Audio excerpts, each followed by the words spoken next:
అప్పుడు రాము వాళ్ళ తమ్ముడు వచ్చి, ఆంటీ అమ్ము గుడికి వెళ్తుంటే లారీ వచ్చి గుద్దేసిందన్నయ్య.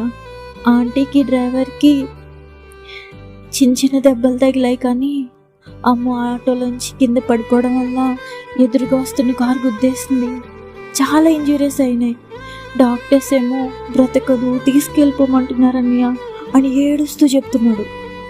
రామేమో, అమ్మో లేకమ్ము లేకమ్ము, తెరువు ప్లీజ్, కళ్ళు తెరువు ప్లీజ్ అని ఏడుస్తున్నాడు.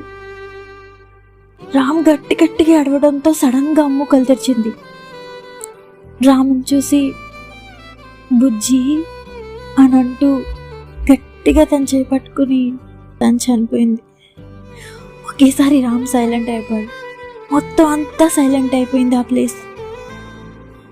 అమ్మో అనుకుంటూ గట్టిగా ఏడుస్తున్నాడు రామ్. ఇంకా వాళ్ళ పేరెంట్స్ కూడా అందరూ ఏడుస్తున్నారు. అమ్ము చనిపోవడానికి తనే కారణం అనుకున్నాడు రామ్. అమ్ము కాల్ చేసినప్పుడు లిఫ్ట్ చేయాల్సింది. అమ్ముతో నేను మాట్లాడుంటే తను బయటికి వెళ్ళేది కాదు, నాతోనే ఉండేది, చనిపోయేది కాదు అని తనే కారణం అనుకున్నాడు. ఆ గిల్టీ ఫీలింగ్తోనే బతికేశాడు.